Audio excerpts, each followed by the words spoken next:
Stand up, right where you are. Lift the top of your sternum, draw your shoulder blades 1/4 of an inch back, and hold what you would call good posture. Now I want you to imagine that the room has just dropped from 72 degrees Fahrenheit down to 45. A window opened. The thermostat failed. There is a draft on the back of your neck. Feel the small muscles between your shoulder blades. Feel the ones running along either side of your spine. Within about 30 seconds of that temperature change, before any conscious decision on your part, those muscles begin to round you forward. They curl you into a shape that conserves heat, and the good posture you were holding deliberately, quietly collapses. Something inside you just made a decision before your conscious mind got a vote. Several somethings, actually. And I want to spend the next half hour or so walking you through exactly what they were. Because once you see the machinery, once you look at what is happening in there at the level of molecules and ions and small electrical signals, you stop blaming yourself for slouching in winter. You start to see your own back as a piece of engineering that is doing something sensible given the inputs. So let me give you a tour. Most of you have never seen your own back muscles. You have felt them ache. You have not seen what they are. Run your fingers along the bumps at the back of your neck. Those bumps are the spinous processes of your vertebrae. There are 7 of them in the neck, 12 in the upper back, 5 in the lower back, and then the tailbone. 24 moving pieces stacked on top of each other, with cartilage discs between them, and the whole stack has to remain balanced on top of a pelvis while you walk, sit, bend, twist, and breathe.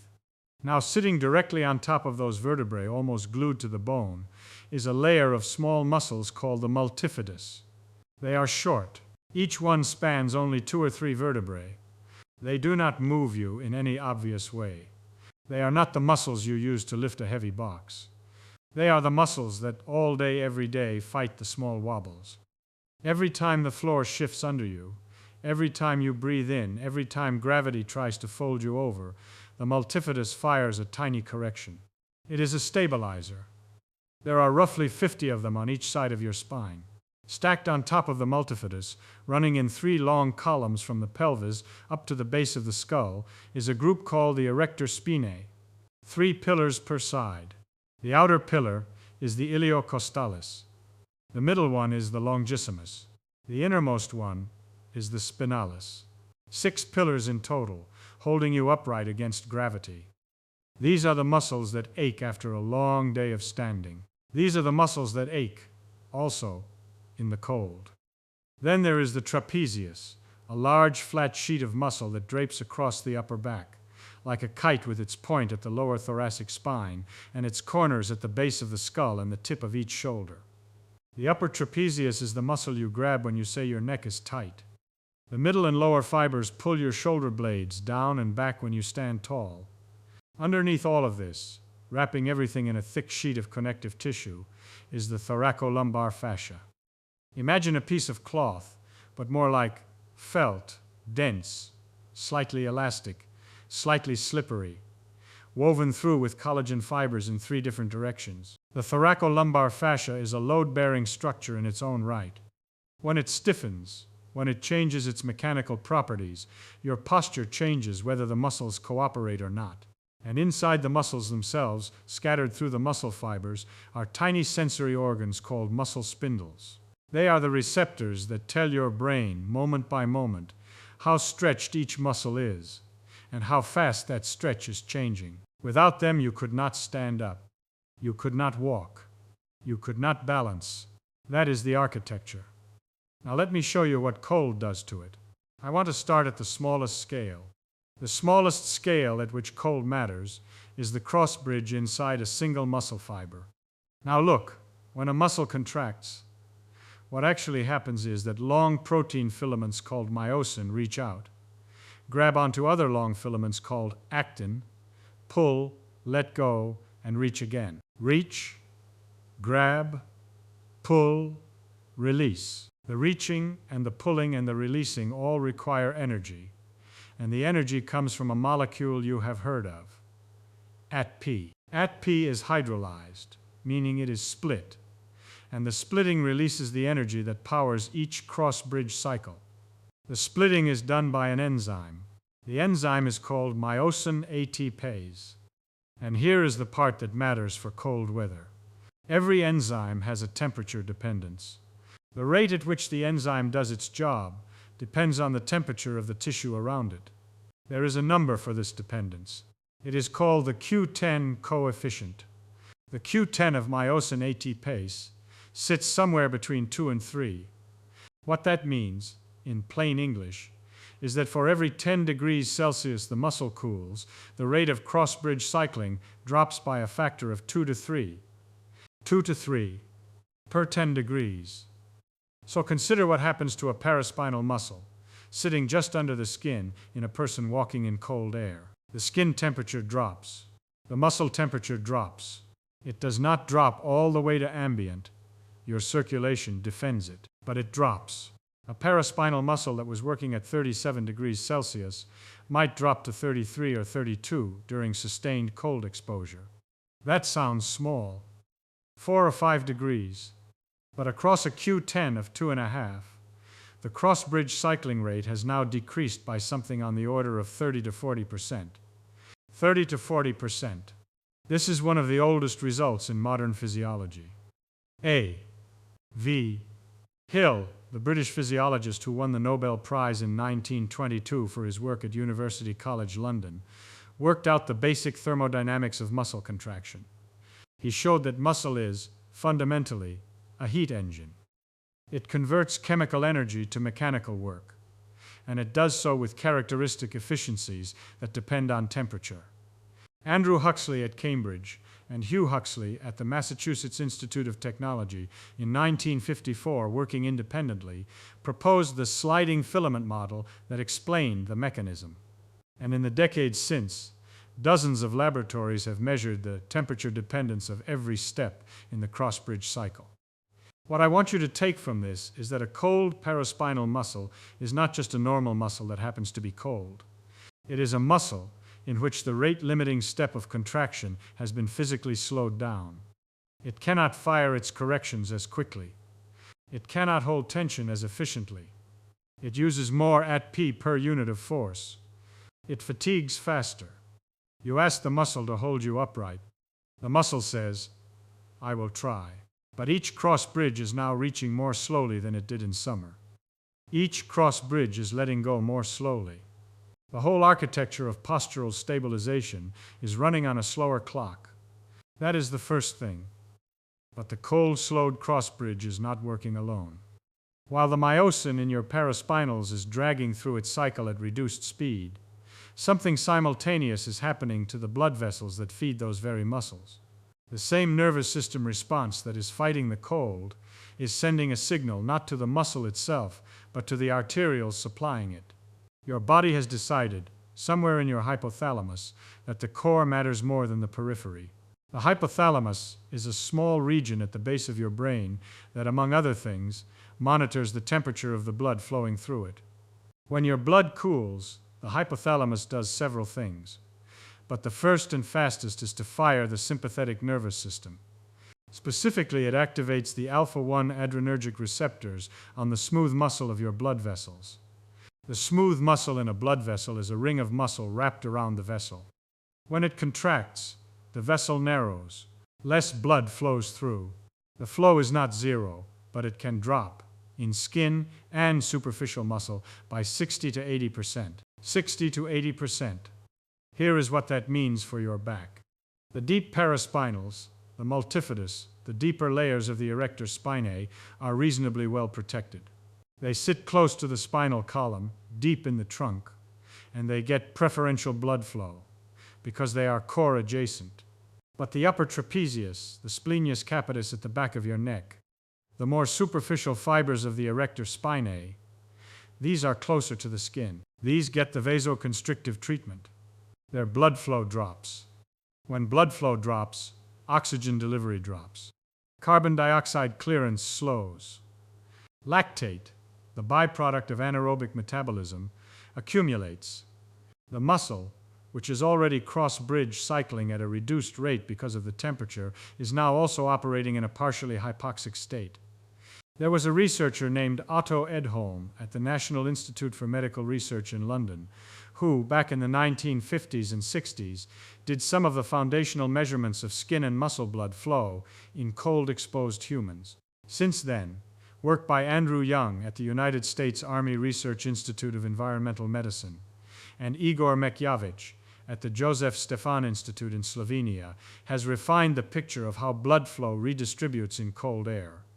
The numbers are consistent. Superficial muscle perfusion drops dramatically. Core perfusion is preserved or increased. So your superficial postural muscles, the ones holding your head up, holding your shoulders back, keeping your upper spine extended, are now running on a slower clock and on less fuel. You ask them still to hold the line, and they begin to fail. While the blood vessels are constricting, something quieter is going on along the nerve fibers themselves. A slower process, a more subtle one, but one that ultimately matters for whether you can stand up at all. A nerve is, at its core, a long, thin cable that conducts an electrical signal. The signal does not flow like electricity in a wire. It propagates through the opening and closing of ion channels along the membrane of the nerve fiber. Sodium channels open. Sodium ions rush in. The voltage flips. The local change triggers the next set of channels, a fraction of a millimeter down the cable. The wave races along. The speed of the wave depends on the diameter of the fiber, on the insulation around it, a fatty wrapping called the myelin sheath, and, here is the point, on the temperature of the nerve. The ion channels are proteins. The proteins change shape to open and close. The shape change has, you guessed it, a temperature dependence. The relationship has been measured. For the myelinated nerve fibers in human limbs, conduction velocity decreases by roughly 2.5 meters per second for every 1 degree Celsius drop in tissue temperature. 2.5 meters per second per degree. Now I want you to think about what this means for postural control. Your brain holds you upright by running a constant feedback loop. The muscle spindles in your paraspinals send a signal up the spinal cord to the brain saying, "Here is how stretched I am. Here is how fast that is changing." The cerebellum, the part of your brain at the back of your skull that handles real-time motor coordination, processes that signal and sends back instructions. Tighten this. Release that. Hold the line. For this loop to work well, the round-trip time must be short. Postural sway happens on a timescale of milliseconds. If the signal from your back muscle to your cerebellum takes too long, or the signal back takes too long, your brain is correcting a sway that is no longer happening. It is responding to the past. In a cooled limb, nerve conduction can slow by 10 to 30%. The effect on standing posture in a mildly cold room is modest, but it stacks. Combined with the slower muscle response and the reduced blood flow, you now have a control system that is operating with delayed sensory input, delayed motor output, and a slower actuator. Swedish neurophysiologists, working in the laboratory tradition that came out of the Karolinska Institute in the 1970s, documented the temperature dependence of human nerve conduction in great detail. The relationship has been replicated many times since. It is one of the most reliable findings in clinical neurophysiology, which is why your doctor may warm your arm before doing a nerve conduction study. So your back is now running on a slower clock, on less fuel, and on a laggy feedback loop. The next layer of failure is in the structure that wraps everything. The delayed signal arrives at a tendon and a sheet of connective tissue that themselves are no longer behaving the way they did 15 minutes ago. The thoracolumbar fascia is not a passive structure. It used to be thought of as a kind of plastic wrap around your muscles, but the last 20 years of research have changed that picture considerably. The fascia is alive. It contains its own contractile cells, its own sensory nerves, its own organization, and it has a property that I want to focus on. The property is called thixotropy. A thixotropic substance is one whose viscosity depends on how much it has been moved recently. Ketchup is thixotropic. Stir it, and it flows. Leave it sitting, and it stiffens. Honey behaves this way. So does the ground substance in your fascia. In between the layers of your thoracolumbar fascia, and in fact in between every fascial layer in your body, there is a fluid containing a long sugar polymer called hyaluronic acid. Hyaluronic acid is what makes fascia slippery. It is what allows one layer of connective tissue to glide over another when you move. The viscosity of hyaluronic acid depends on temperature. Cold hyaluronic acid is thicker, more gel-like, more resistant to shear. Warm hyaluronic acid is thinner, more fluid, less resistant to shear. When you are cold and have been sitting still, say on a winter morning at your desk before you have moved, the hyaluronic acid in your back fascia is at its thickest. The layers of fascia are not sliding over each other freely. There is internal drag. The fascia has in essence stiffened. This is why old people, and not so old people, say they feel stiff in the cold. They are not imagining it. The connective tissue around their muscles really has changed its mechanical properties. The viscoelastic creep that allows your fascia to adjust to small loads is now slower, smaller, less responsive. Robert Schleip, a researcher at the Fascia Research Group at Ulm University in Germany, has been a central figure in the modern study of fascia. His work, and the work of Carlo Stecco at the University of Padua and Antonio Stecco at New York University, has established that fascia is not a passive wrap, but a sensory and partially contractile organ. Their measurements have shown that temperature has a real, quantifiable effect on the mechanical properties of the tissue. The implication for your posture is direct. The thoracolumbar fascia, when stiff, resists smooth postural adjustment. The muscles try to make a fine correction. The fascia drags. The correction is muted. Over the course of the day, the cumulative effect is a slow rounding of the shoulders, a slow flexion of the spine, a slow collapse. That is the fourth piece. The stiffening connective tissue is one part. The other part is what happens to the motor neurons themselves when your body decides it has a more urgent job for them than holding you up. When your hypothalamus decides that core temperature is in actual danger, it does something more drastic than vasoconstriction. It initiates shivering. Shivering is rhythmic, involuntary contraction of skeletal muscle, organized to generate heat through the inefficiency of mechanical work. A shivering muscle is not doing useful external work. It is converting ATP to heat as quickly as possible. Shivering can increase whole body metabolic rate by a factor of 5 or 6 over basal levels. It is a powerful thermogenic mechanism. But the muscles doing the shivering are the same muscles, more or less, that hold you upright. And the motor neurons commanding the shivering are the same motor neurons that command postural stabilization. A motor neuron is a nerve cell whose body sits in the spinal cord and whose long axon reaches out to a group of muscle fibers. When the motor neuron fires, the muscle fibers contract together. The combination of one motor neuron and its muscle fibers is called a motor unit.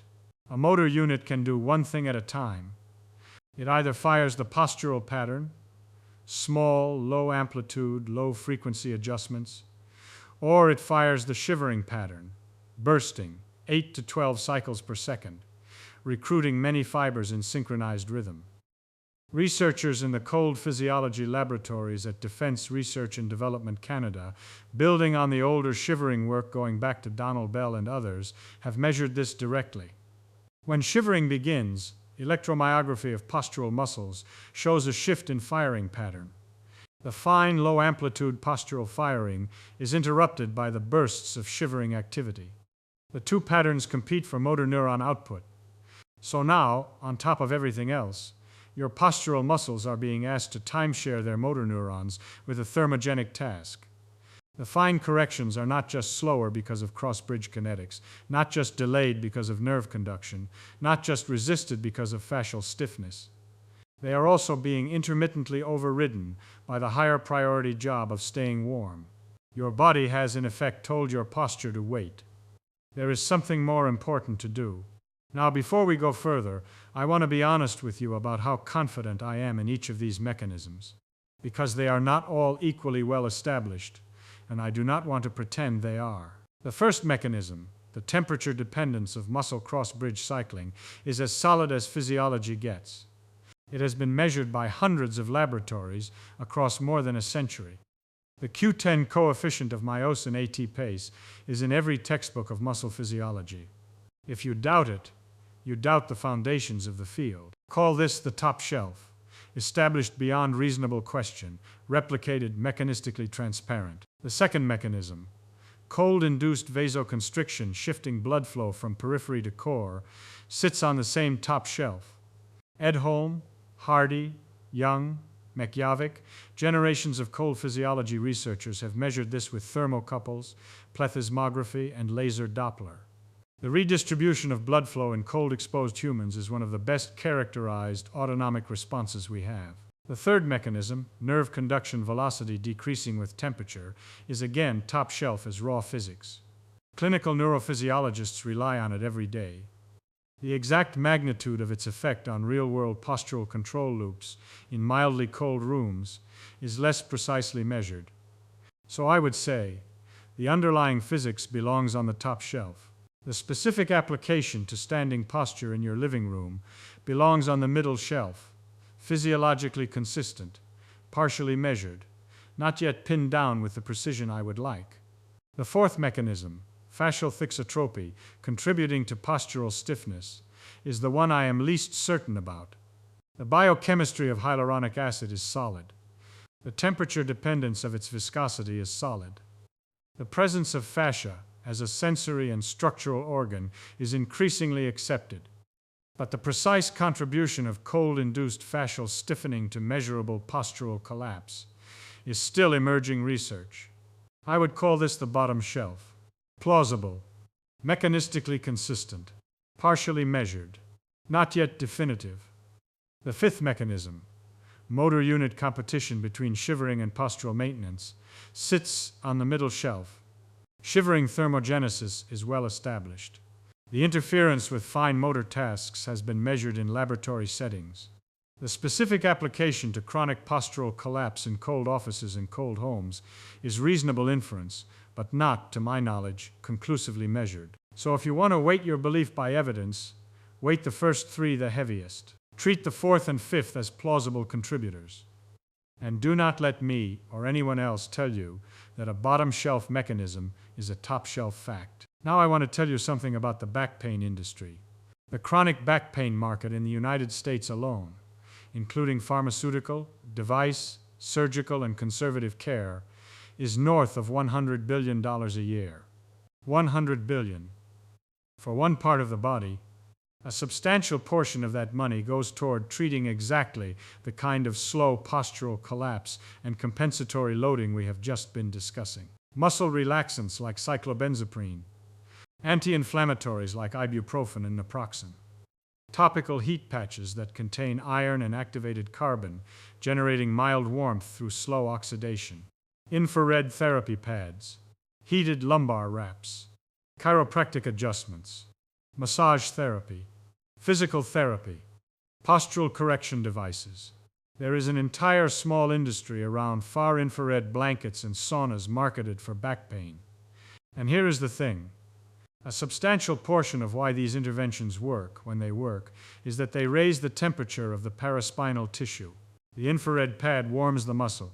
The heated wrap warms the muscle. The hot shower warms the muscle. The Epsom salt bath warms the muscle. Even some of the pharmaceutical mechanisms, local vasodilation, increased local perfusion, recapitulate in chemistry what direct warming does in physics. So consider the position the average person is in.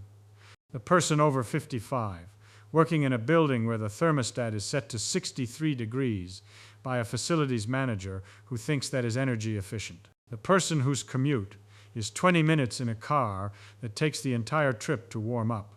The person whose bedroom is drafty, their paraspinals are running cold, their fascia is stiff, their postural control is degraded, they start to ache, they see a doctor, they are prescribed a muscle relaxant, an anti-inflammatory, and a heated wrap. The bill, depending on insurance, is somewhere between $50 and several $100. Or, alternatively, they wear a wool undershirt. They keep their office at 68 degrees instead of 63. They put a small space heater under the desk. They wrap a scarf around the neck on the walk to the parking lot. The cost is in the tens of dollars, one time. Now I want to be honest about the dose, because the dose matters. A heated lumbar wrap for someone with serious chronic back pain delivers a higher and more targeted thermal load than a sweater does. A prescription muscle relaxant has effects on central nervous system tone beyond what local warming can produce. There are conditions, herniated discs, severe inflammatory disease, post-surgical recovery, for which the pharmaceutical and device interventions are genuinely necessary and not replaceable by clothing. But for the ordinary person who notices their shoulders rounding in a cold office, whose lower back aches by the end of a winter workday, whose neck stiffens when the heating turns off at night, for that person, the lower dose intervention is operating on the same mechanism as the higher dose one. The difference is dose, not mechanism. The $100 billion industry has in part packaged thermal regulation and sold it back to you at a markup. You are the cold paraspinal patient, and the intervention you actually needed, often, was the one your grandmother would have prescribed for free. Which brings me to my grandmother, or to my grandfather, or to the old family doctor, the one who would visit your house in the 1940s, before the era of 15-minute appointments. That generation said certain things about cold weather that we now patronize them for. Bundle up. Wear a scarf. Keep your back warm, or it will go out. Don't sit on cold concrete. Cold gets into your bones. That last one is not literally true. Cold does not get into your bones. Bones are well perfused, well protected, metabolically stable. But the phrase is doing real work. What is happening, mechanistically, is that cold gets into the small muscles holding your bones in their right places. Cold gets into the fascia wrapping those muscles. Cold gets into the nerves controlling them. Cold gets into the feedback loops that keep you upright. When my great-aunt used to say, on a winter morning, that her back had gone out because of the cold floor, she was not being superstitious.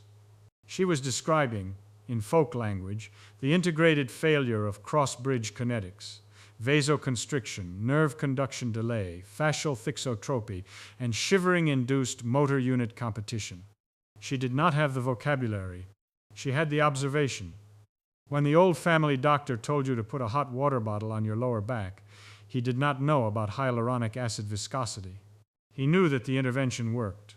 When your grandmother told you to wear a scarf, she did not know that the suboccipital muscles at the base of your skull are densely packed with proprioceptive receptors that feed your postural control system, and that cooling them degrades the input. She knew that her own neck stiffened in the cold, and that a scarf prevented it. The folk wisdom decoded as science is not a discovery that the old people were right. They were always right. The discovery is the mechanism by which they were right. So here is what I want to leave you with. Your posture in cold weather is not a moral failure. It is a piece of physical engineering operating under reduced thermal conditions. The cross bridges are slower. The blood flow is redistributed. The nerves are laggy. The fascia is stiff. The motor neurons are time-sharing with the shivering machinery. If you want better posture in winter, do not start with willpower. Start with temperature. Keep the small muscles warm. Wear the layers. Cover the neck. Heat the room a few degrees. Stand up and move every 20 minutes to break the fascial stillness. Do the unglamorous things your grandmother would have told you to do. Stand up. Lift your sternum. And put on a sweater. If you have ever felt a winter chill set into one part of your back before another, the upper trapezius, the lower paraspinals, the base of the neck, tell me which one, and tell me what you were doing at the moment you noticed.